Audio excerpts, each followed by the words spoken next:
What if everything you thought you knew about yourself turned out to be wrong? Not in a scary way, not in a shameful way, but in the most terrifying, confusing, beautiful, earth-shattering way possible. What if the life you had planned, the career, the girlfriend, the white picket fence future, suddenly felt like a costume you'd been wearing your whole life? And what if the moment it all came undone was a Tuesday night in a two-bedroom apartment over a bowl of instant noodles with your roommate laughing at something dumb on TV? This is the story of Marcus Cole, a 24-year-old man who thought he had himself completely figured out. Who thought straight wasn't just an orientation, it was a fact, like his blood type, like his height, like the color of his eyes.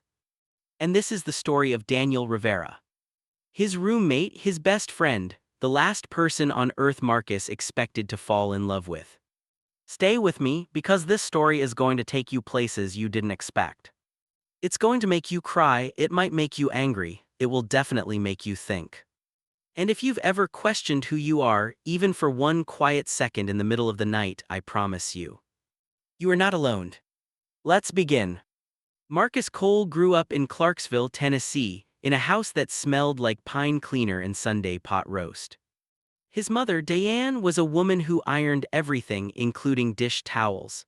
His father, Robert, was a former high school football coach who believed in three things with his whole chest: hard work, God, and the University of Tennessee Volunteers.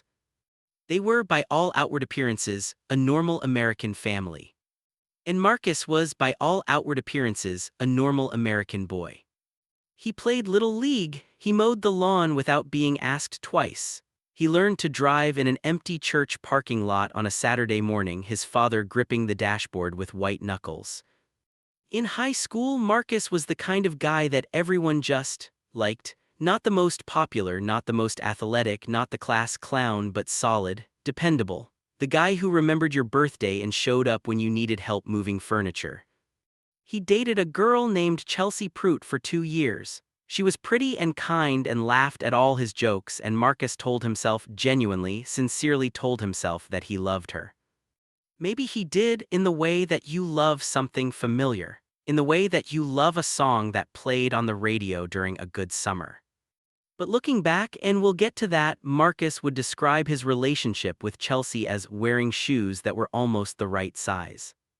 Close enough that he didn't notice the discomfort most of the time. But at the end of every long day, something ached. He just never knew what it was. After high school, Marcus got a partial scholarship to study civil engineering at Middle Tennessee State University. His father drove him to campus on move-in day with a truck full of second-hand furniture and a cooler full of his mother's homemade sandwiches. Standing outside his dorm, Robert Cole put a hand on his son's shoulder and said something Marcus would never forget. "Be good, be strong, make us proud." 3 sentences: no, I love you, no call if you need anything, just be the version of yourself we need you to be. Marcus nodded and smiled and said, "Yes, sir." And he carried those 3 sentences into adulthood like luggage he never unpacked. College was fine. Marcus studied hard. He joined an intramural soccer team. He went to parties and drank cheap beer and texted Chelsea until she gradually stopped texting back, and they broke up over the phone in the spring of his freshman year with very little drama and almost no tears. He dated a few other women in college, brief, pleasant things. He was attentive and thoughtful, women always said so. He listened. He remembered details. He sent good morning texts. But there was always something. A distance. Like he was watching his own life through a window instead of living it from the inside. He graduated with honors at 22, landed a job with a mid-size engineering firm in Nashville, and started looking for an apartment. His colleague, a loud, cheerful guy named Pete, told him about a room opening up in his cousin's place. "My cousin's looking for a roommate," Pete said. "Good guy, pays rent on time, makes incredible enchiladas." Marcus said sure. That was how he met Daniel Rivera. And nothing was ever the same again. Daniel Rivera was, in many ways, Marcus's opposite. Where Marcus was quiet, Daniel was the kind of person who filled every room he entered with energy. Not loudness exactly, though he could be loud, but presence asterisk. You always knew when Daniel was around. He was 25, had grown up in San Antonio in a big, boisterous Mexican-American family, and had moved to Nashville to pursue a career in graphic design. He worked freelance, which meant his schedule was chaotic and his office was a corner of the living room where 3 monitors glowed at all hours. He had dark hair that was always slightly messy, brown eyes that creased at the corners when he laughed, and a habit of talking with his hands that somehow made everything he said more interesting. He was funny, genuinely, effortlessly funny, in the way that people are when they've never had to try. He was also openly gay. This was just a fact about Daniel, the same way it was a fact that he drank his coffee with embarrassing amounts of sugar and that he cried every single time he watched Coco. It was not a big deal, it was not a secret, it was just Daniel. And when Marcus moved in, there was a brief, slightly awkward moment where Daniel said, "Hey, just so you know, I'm gay, not that it should matter, but some people get weird about it and I'd rather just have it out there." Marcus had nodded immediately, "Doesn't matter to me at all." And he meant it, he genuinely, absolutely meant it. He just didn't know yet that it would matter in a way he never could have imagined.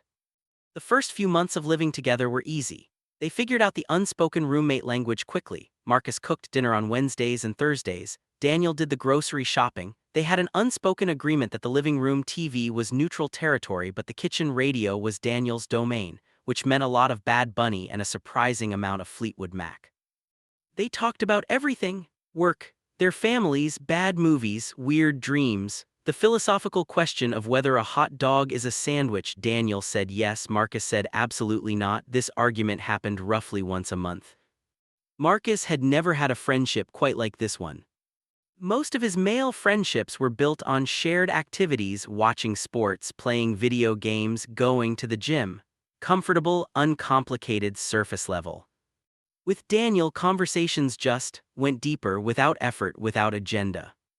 Daniel talked about his family in San Antonio, his mom, Gloria, who he adored completely, his 2 younger sisters who teased him relentlessly, his abuela who made tamales from scratch every Christmas and still hadn't fully accepted that he was gay but showed up for him in every other way possible. He talked about his first relationship with a guy named Chris that had lasted 3 years and ended badly. He talked about the loneliness of that ending, the specific weight of losing someone who had been both your lover and your best friend. Marcus listened to all of it. And something happened that he wouldn't understand until much later. He wasn't just listening out of politeness. He was invested, deeply, uncomfortably invested in Daniel's life. When Daniel mentioned casually one evening that he'd gone on a date, a guy from a dating app seemed nice, Marcus felt something lurch in his chest. He identified it at the time as concern, protective instinct, friendly interest. He asked 3 follow-up questions about this guy before he realized he was doing it. Daniel had given him an amused look over the rim of his coffee mug. "Why do you care so much about my love life?" Marcus had laughed it off, "Just looking out for you, man." Daniel had smiled, "That's actually really sweet." And Marcus had gone to his room and sat on the edge of his bed and stared at the wall for a long time. Not thinking anything clearly. Just feeling something that didn't have a name yet. Here is the thing about denial. It is not stupidity, it is not weakness. It is one of the most sophisticated survival mechanisms the human mind has ever developed. Denial doesn't look like lying to yourself. It doesn't feel like avoiding the truth. It feels like knowing the truth and simply having a completely reasonable explanation for it that happens to be wrong. Marcus Cole was not in denial because he was foolish or afraid, though fear would come later. Oh, it would come. He was in denial because his entire life, every relationship, every expectation, every be good, be strong, make us proud, had built him an identity so solid it felt structural, load-bearing, like if you removed it the whole building would come down. And so when he noticed things, certain things, small things, his brain was remarkably good at explaining them away. When he noticed that he looked forward to evenings at home in a way he never had before, that was because this was his first real, stable living situation. He'd never felt at home like this. Normal. When he noticed that he laughed more with Daniel than he had with anyone in his entire life, that was just good friendship. rare but not impossible. When he noticed that he sometimes watched Daniel across the room, watched the way his hands moved when he was excited about a design project, watched the way he sang under his breath while washing dishes, and felt something warm and full and complicated in his chest. That was admiration, brotherly, completely normal. He was not attracted to Daniel. He was not attracted to men. He was straight. He knew this about himself. Except for the dreams that started around month 4. Nothing explicit, nothing he could point to and say, there it is, that's the evidence. Just dreams where Daniel was there, close, and Marcus woke up with his heart hammering and a feeling in his body he refused to name. He started going to the gym more, threw himself into work, downloaded a dating app and went on 3 dates with 3 perfectly lovely women and felt absolutely nothing. He called his mother on a Sunday and listened to her talk about church and his cousin's new baby and the neighbor's dog, and he said asterisk, "I'm great, Mom, work is great, yeah, still single, no, nobody special." And after he hung up he sat in his car in the parking lot of a Walgreens for 20 minutes. Just sitting. Just breathing. Just not thinking about the thing he was refusing to think about. It was a Tuesday in November. It's always a Tuesday, isn't it? The most unremarkable day of the week. Nothing important is supposed to happen on a Tuesday. Marcus had had a brutal day at work. A project had gone sideways, calculations that needed to be redone, a meeting with his supervisor that hadn't gone well, a drive home in traffic that took an hour and 15 minutes instead of 30. He came through the front door looking, in Daniel's words, like a man who has been personally attacked by the entire month of November. Daniel was already on the couch in sweatpants, 2 bowls of instant ramen on the coffee table, a dumb action movie paused on the TV. "Sit down," Daniel said. "I made food, don't argue." Marcus didn't argue. He dropped his bag by the door, changed into sweats and collapsed onto the couch. They ate ramen and watched the movie. It was the kind of movie where everything exploded every 12 minutes and the plot made no sense, and it was completely perfect for both of their moods. Daniel provided running commentary throughout, which he always did, a habit that should have been annoying and somehow wasn't. He pointed out plot holes with the enthusiasm of a detective who had cracked a case, assigned dramatic backstories to background characters, and at one point delivered a full 2-minute monologue on why the villain's plan was logistically a nightmare that made Marcus laugh until his stomach hurt. This was normal. This was 100 Tuesday nights before this one. And then it wasn't. Somewhere around 10:30 the movie ended, the credits rolled, neither of them moved to turn it off. The apartment was quiet in that particular late-night way, city sounds filtering in from outside, the refrigerator humming, the specific warm silence of a space where 2 people are comfortable enough not to fill every moment with noise. Daniel had slouched further down into the couch as the evening went on. At some point, Marcus couldn't remember exactly when Daniel's head had ended up on his shoulder. Also normal, they were that kind of friends, physical in the easy, unself-conscious way of people who feel completely safe with each other. Marcus was staring at the credits. Daniel said quietly, not sleepy, just thoughtful, "Hey, you okay? Like actually okay, not work okay, actually okay." And Marcus, tired, defenses down, November attacked, ramen warm, shoulder to shoulder with the person he was closer to than anyone in the world. Marcus said, "I don't know." Silence. Then Daniel lifted his head off Marcus's shoulder and turned to look at him, really look at him. "Talk to me." And Marcus opened his mouth to say something vague, something deflecting, something normal. And instead he said, "I think there's something wrong with me." Daniel didn't move, didn't fill the space, just waited. "What do you mean?" he said finally, soft, no judgment in it. "I mean," Marcus looked at the blank TV screen, "I've been trying to figure myself out for months and I can't, and it's making me crazy." "Figure yourself out how?" Marcus was quiet for so long that Daniel said his name, just Marcus, gentle. And Marcus said, barely above a whisper, "I think I might not be who I thought I was." The room was very still. "Tell me," Daniel said. And Marcus, for the first time in his life, told someone.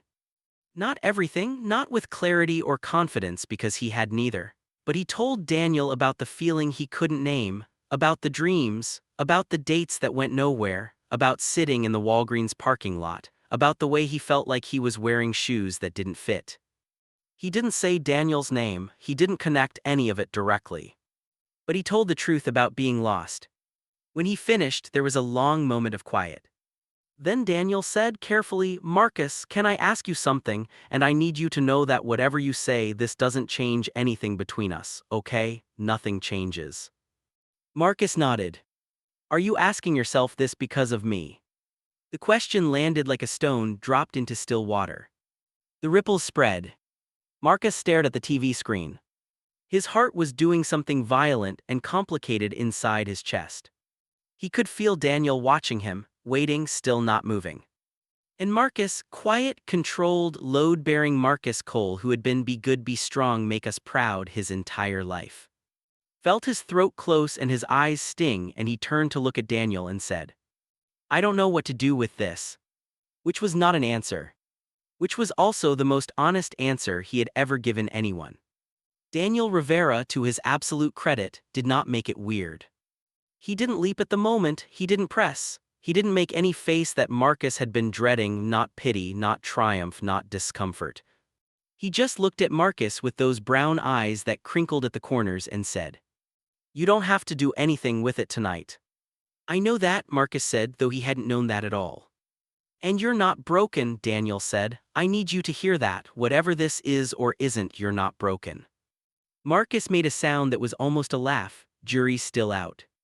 "No, it isn't," Daniel said firmly. "I've known you for almost a year, you're one of the best people I've ever met, full stop." Marcus stared at him.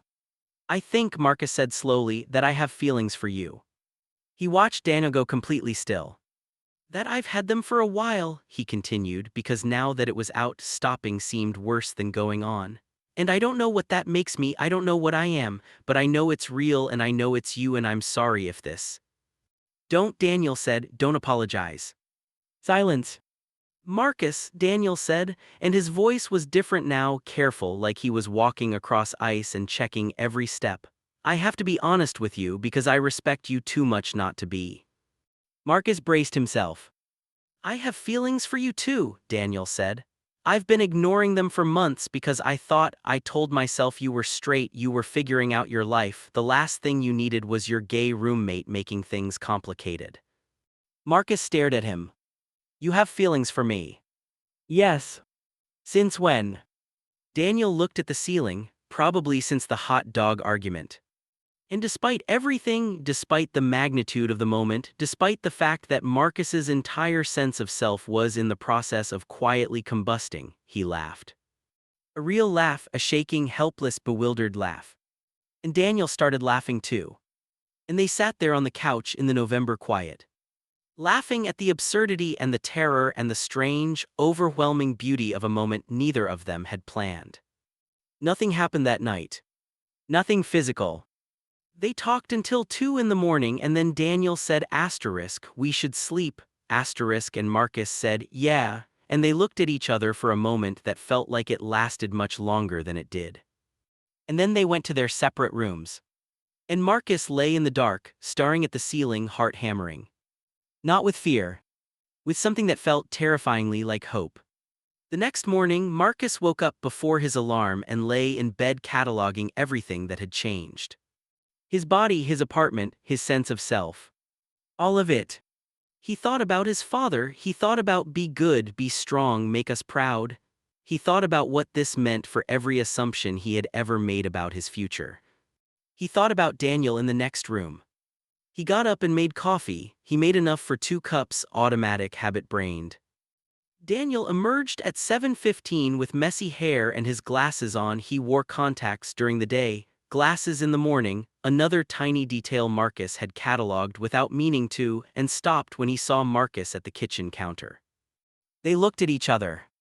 "Good morning," Daniel said carefully. "I made coffee," Marcus said. Daniel walked to the counter, poured himself a cup, put in approximately 4 spoons of sugar. They stood in the kitchen in silence for a moment. Then Daniel said, "How are you?" "Terrified," Marcus said honestly. Daniel nodded, "That makes sense. I don't regret what I said." "Me neither." Marcus wrapped both hands around his mug. I don't know who I am right now, and that's not a small thing. I know, Daniel said. And I'm not going anywhere, whatever you need, whether that's space or talking or just pretending last night was a movie we watched and nothing else, I'm okay with it. You don't owe me anything. Marcus looked at him. What if I don't want to pretend? Daniel was very quiet. Then we figure it out, he said finally, together slowly. Slowly, Marcus repeated. Slowly, Daniel confirmed. Marcus nodded. Okay, he said. And that was how it began. What followed was the most disorienting, quietly exhilarating, occasionally terrifying 4 weeks of Marcus Cole's life. They didn't rush anything. They were careful with each other in a way that felt deliberate, considered, like two people diffusing a bomb that was also a gift that was also a bomb. They still did all the normal things, cooked dinner, watched TV, argued about hot dogs. But there was a new awareness layered over everything, like a frequency that had always been there and Marcus had only just learned to tune into it. He started Googling things, private browser, middle of the night, the modern confessional. Am I bisexual? Can you be straight your whole life and then not be? How do you know if you're gay? Sexual fluidity real or not? He went down rabbit holes. He found forums and personal essays and research papers. He found a subreddit full of men who had discovered their queerness in their 20s and 30s and 40s and beyond, and he read their stories with a hunger that embarrassed and then didn't embarrass him. He wasn't broken, he wasn't an anomaly. He was just a person learning something true about himself later than some people and earlier than others. The word he kept coming back to was *bisexual*. It felt like a door he hadn't known existed, opening into a room that had always been there. He said it out loud one afternoon, alone in his car, just to hear what it sounded like. I'm bisexual. The word hung in the air. He tried it again. I'm bisexual. Something loosened in his chest, something that had been wound tight for so long he had forgotten it was tight. He cried in the car. Not sad tears exactly, not happy ones either. Just release, the specific relief of a truth long held finally set free. He told Daniel 2 weeks after the night on the couch. They were in the kitchen, Daniel at the stove, Marcus at the counter, their usual cooking positions, and Marcus said, just into the space between them. I think I'm bisexual. Daniel turned around from the stove. His expression was warm and open and careful. Yes. Yeah, Marcus said, I think that's the word for what I am. How does it feel saying it? Marcus thought about it, like taking off a backpack I didn't know I was wearing. Daniel smiled, a real full crinkle-eyed smile. That's a good description. I've had a lot of time to think about it. I know I've been watching you think. Is it weird that I'm going through this right here in our apartment while also having feelings for you specifically? Daniel turned back to the stove, stirred something, turned back. It's a lot, he said honestly, but weird isn't the word I'd use. What word would you use? Brave, Daniel said without hesitation. Marcus looked at his hands. My dad can't know, he said. It came out quieter than he intended. Okay, Daniel said.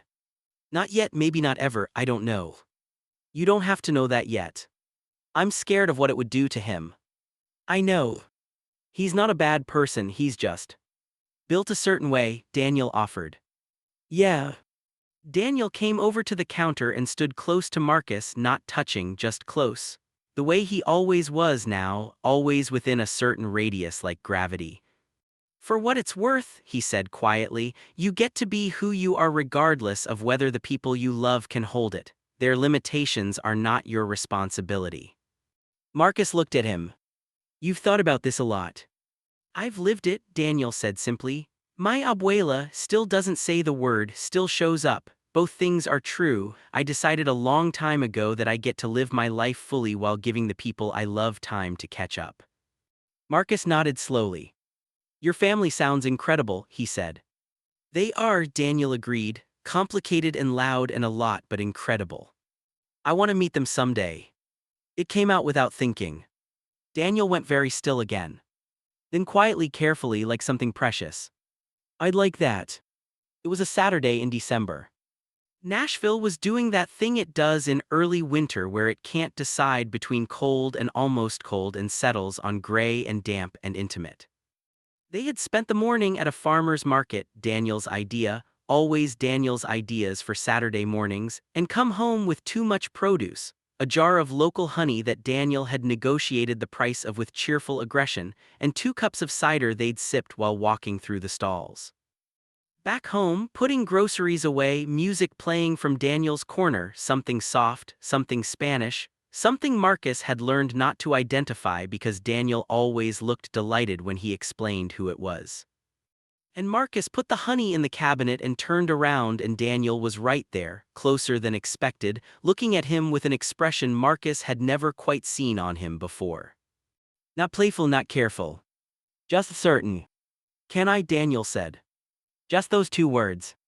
Marcus looked at him for one long breath. All his life he had been good and strong and proud-making. He had worn the right shoes and taken the right road and said the right things. And standing in this kitchen, in this apartment, in this unexpected life, he realized he was done being almost the right size. Yes, he said. And Daniel Rivera kissed Marcus Cole for the first time. It was gentle, it was careful, it lasted about 4 seconds. And when they pulled back, Marcus realized with a clarity that felt almost funny in its simplicity that he had never in his life been kissed like that. Not because it was Daniel, though it was Daniel specifically, incomparably Daniel. But because for the first time it was him, the real him, not performing, not almost. Just Marcus, finally quietly, completely Marcus. He pressed his forehead against Daniel's.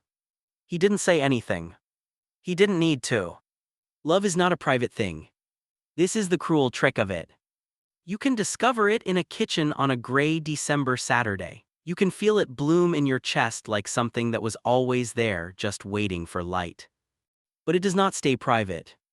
It makes its way into phone calls and family dinners and the way your voice sounds when someone asks how you're doing and you're doing, for the first time in your life, actually well. And people notice. Marcus's mother noticed first. You sound different, she said, on a Sunday call in January. Different how? Lighter, she said. Happy? Are you happy, Marcus? Yeah. He looked across the apartment to where Daniel was working, 3 monitors glowing, headphones on, dancing slightly to music only he could hear. Yeah, Mom, he said, I think I actually am. She was quiet for a moment. Is there someone? Marcus closed his eyes. This was the moment. He had rehearsed it 100 times and never found the version that felt safe. There's someone. Tell me about her. And there it was, the assumed pronoun, the gentle, unconscious 25 years in the making assumption. Marcus took a breath. It's not a her, Mom. Silence. A long, vast, complicated silence. What? It's a him, it's Daniel, my roommate, we've been together for about a month. More silence. Marcus. Mom. I don't understand. I know I didn't either for a long time, but I do now, and I need you to. Don't tell your father. It came out fast, scared. Mom. Not yet, please let me think, just give me time. Marcus gripped the phone. Okay, he said, okay, time, that's okay. His mother said she loved him, he believed her, that wasn't in question, had never been in question. She said goodbye. She sounded like she was about to cry, and the thought of his mother crying made something painful twist in his chest. He sat on the couch. Daniel had taken off his headphones, he'd heard enough to understand. He crossed the room and sat next to Marcus, didn't say anything for a moment. Then, how do you feel?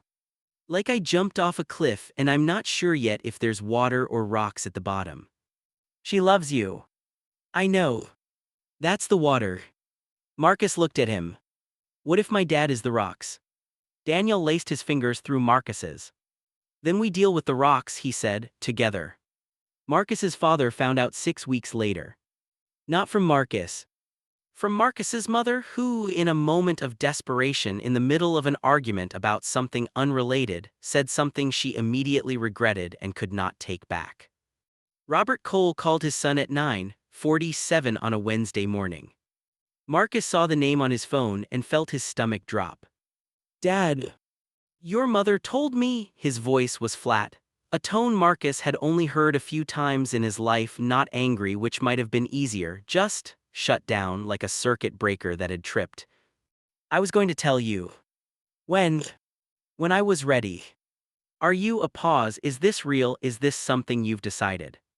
It's not something I decided, it's something I am. Marcus, his father's voice cracked slightly on the second syllable. I don't know what to do with this. You don't have to do anything with it, you just have to. You're my son. I know. I raised you. I know, Dad. This isn't, his father stopped, started again. Is it that boy, your roommate? Marcus closed his eyes. His name is Daniel. How long? A couple of months. And before that you were figuring myself out. I've been figuring myself out for longer than I realized. Silence. Then his father said something that broke Marcus in a way he hadn't fully anticipated. I don't know if I can look at you the same way. Not anger, not a threat.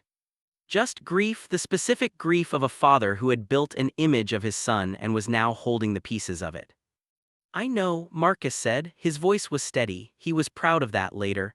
I know this is hard for you and I'm going to give you time, but Dad, I need you to hear this. I am still me, the same person you drove to campus, the same person who mowed the lawn. I am still your son. His father didn't respond. I love you, Marcus said, whether you can hold this or not right now, I love you. He hung up. He sat at his desk at work and stared at his screen for 3 minutes. Then he picked up his phone and texted Daniel. Dad knows. 3 dots. Then how bad?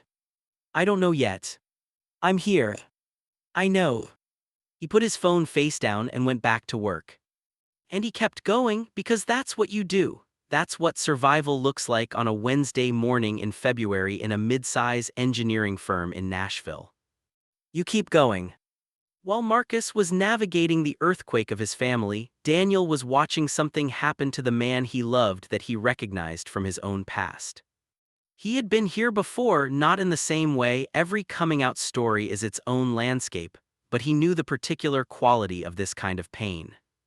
The waiting, the grief that isn't yours to feel but you feel anyway, the desperate hope that the people you love will choose you. He had come out to his mother, Gloria, at 17. She had cried for an hour and then made him breakfast and told him she loved him, and that was that. His mother was his champion, his rock, his first call when anything happened. His father had been harder. A complicated man who loved his son and also held beliefs that made that love conditional in ways he maybe didn't even fully understand. They had years of careful distance before finding a new equilibrium, not perfect, but real. His abuela still prayed for him to change, but also called him every Sunday and saved him the best tamales at Christmas. People were complicated, love was complicated. He had made peace with that. Now he watched Marcus navigate it and tried to be exactly what Marcus needed: present without pressure, honest without agenda, loving without demand. He cooked a lot. He made sure the apartment was a place of warmth and steadiness. He told Marcus every day, casually, clearly, without drama, that he loved him. Not because Marcus needed convincing. Because everyone deserves to hear it when they're in the middle of the hard part.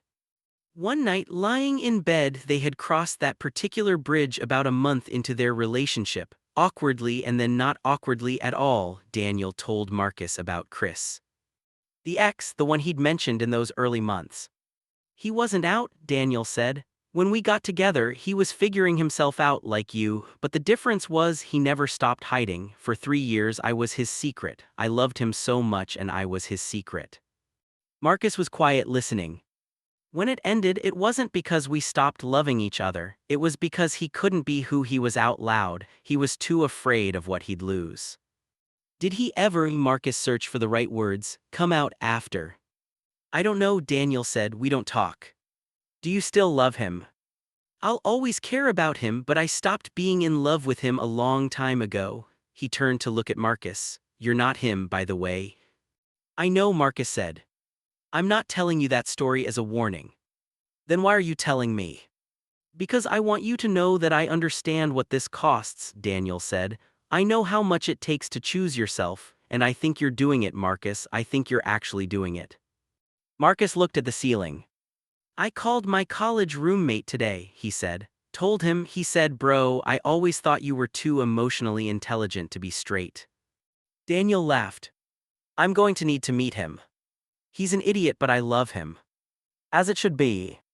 Marcus smiled at the ceiling. Daniel. Yeah. Thank you. For what? For being exactly what you are. A pause. That might be the nicest thing anyone's ever said to me, Daniel said. Jury's still out on whether you deserve it. Hot dog is a sandwich. Absolute dealbreaker, I'm moving out. You love me. Jury's still out. He felt Daniel laughing silently beside him, shaking the mattress slightly, and he thought, in the middle of all the hard and all the scary and all the still unresolved, that he was, right now in this specific moment, exactly where he was supposed to be. Marcus's father didn't call for 3 weeks. Then he called on a Thursday evening and said, I'd like to come visit. Marcus said yes, without letting himself think about it too long. He told Daniel, who nodded and said, do you want me to be there or not there? There, Marcus said without hesitating. You sure? You're part of my life, he needs to see that. Daniel nodded again, quiet, steady.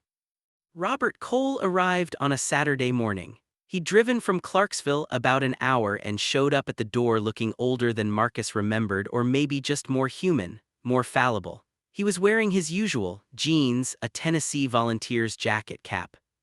He shook Marcus's hand at the door, old habit. Marcus pulled him in for a hug instead. Robert Cole hesitated, then hugged his son back. Daniel was in the kitchen making coffee. He appeared in the doorway and introduced himself with a straightforward, easy confidence that Marcus deeply admired. Mr. Cole, I'm Daniel, it's good to meet you. Robert looked at him for a long moment. This was the man, the person at the center of the disruption of Robert Cole's understanding of his son. Daniel, he said, a nod, not warm, not hostile, just registering. They sat in the living room. Daniel brought coffee and then said he had some work to finish and retreated to his corner, giving them space in a way that was so graceful Marcus wanted to say something but didn't. Father and son sat across from each other. You look good, Robert said finally. Thanks, Dad. You seem settled. I am. This is what you want. Not a question, exactly, more like a man who had come to confirm something he was still struggling to accept. Yeah, Marcus said, this is what I want. His father looked at his hands. The hands that had thrown countless footballs, gripped countless shoulders, pointed at playbooks and prize-winning students, and a sky full of stars over a Tennessee summer. I don't fully understand it, Robert said. I want to be honest with you, I don't fully understand how you can be the person I raised and also, this. I'm the person you raised, Marcus said carefully. Exactly the person you raised. This was always part of me, Dad, it just took me a long time to find it. Were you lying before? No, I didn't know. How do you not know something like? The same way you don't know you've been breathing wrong your whole life until someone shows you how to breathe right. Robert was quiet. I'm not saying I'm fine with all of it, he said slowly. I'm not saying this is easy for me. I know. But, he looked up, you're my son, you have been my son for 24 years and I'm not walking away from that. Marcus felt his throat tighten. That man in there, his father continued, nodding toward Daniel's corner, he treats you well. Better than anyone ever has. Robert Cole exhaled, long and slow. Then I suppose I need to get to know him. They had lunch together, all three of them. It was not effortless. There were awkward silences and moments where Robert Cole looked at Daniel and then looked away, and you could see him recalibrating, the slow, painful work of a person who is trying.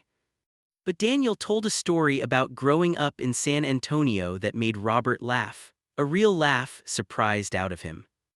And by the time Robert left handshake for Daniel this time, a slightly longer one, something had shifted, imperceptibly, the way a mountain doesn't move but the ground beneath it settles. Marcus walked him to his truck. Dad. Yeah. Thank you for coming. Robert put his cap on, looked at his son for a long moment. Be good, he said. And then he paused and added. Be happy. Which was new. Which was everything. Marcus stood in the parking lot and watched his father's truck pull away and felt, running down his face, tears he hadn't planned for. Not sad. Not relieved. Just real, just profoundly, exhaustingly, beautifully real. 1 year after a Tuesday night with instant ramen and a dumb action movie. Marcus stood in the kitchen of their apartment, still the same apartment, though they'd talked about finding a bigger place, something that felt like asterisk theirs rather than. Marcus moved into Daniel's and watched Daniel on the phone with his mother. He was packing the way he always paced when he talked to Gloria, animated and loud, switching between English and Spanish without seeming to notice, laughing at something she'd said, saying, "No, Mom, we'll be there for Christmas, I already told you, asterisk, and yes, he's coming, he wants to come, asterisk, and Mom, I'll tell him you said that, yes." He hung up and turned around and said, asterisk, my mother wants to know if you have any dietary restrictions because she's been planning the Christmas menu since July. Marcus smiled, tell her I'll eat whatever she makes. She'll love you forever for that. Good.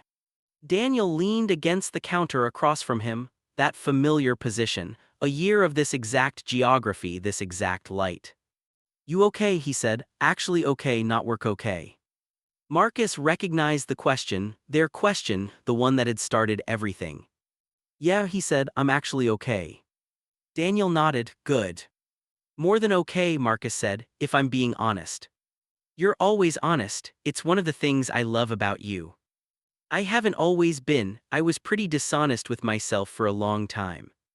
That's different, that's not lying, that's surviving until you had the tools to stop surviving and start living. Marcus looked at him. When did you get so wise?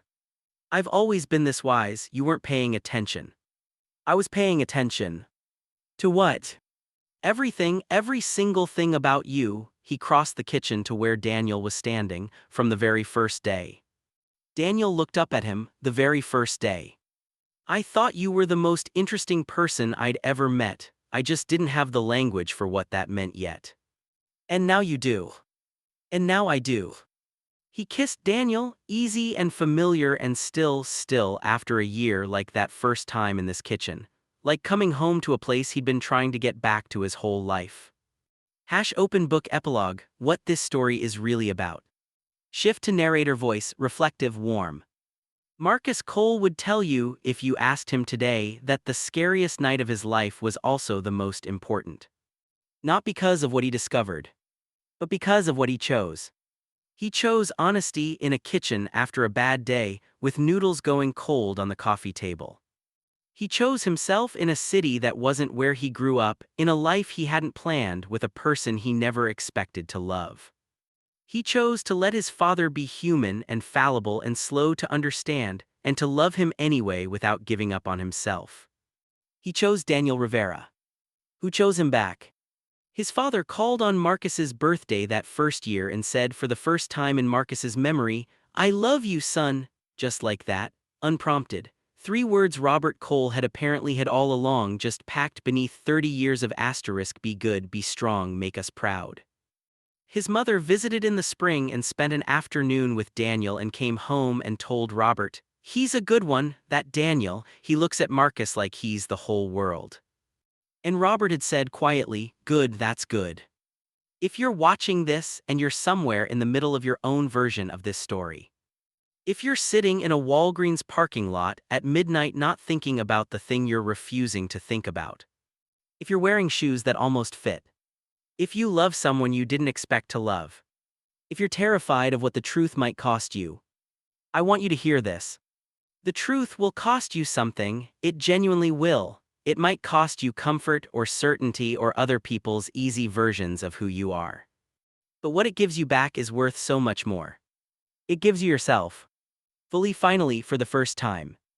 And that, even on the hard days, even in the uncertain middle, even when you're scared. That is worth everything. Marcus Cole didn't know who he was until a Tuesday night in November. He was 24 years old and he thought he had himself completely figured out. He didn't. And that was the best thing that ever happened to him. Read final words to the audience. Look directly into the camera, slow down, be present.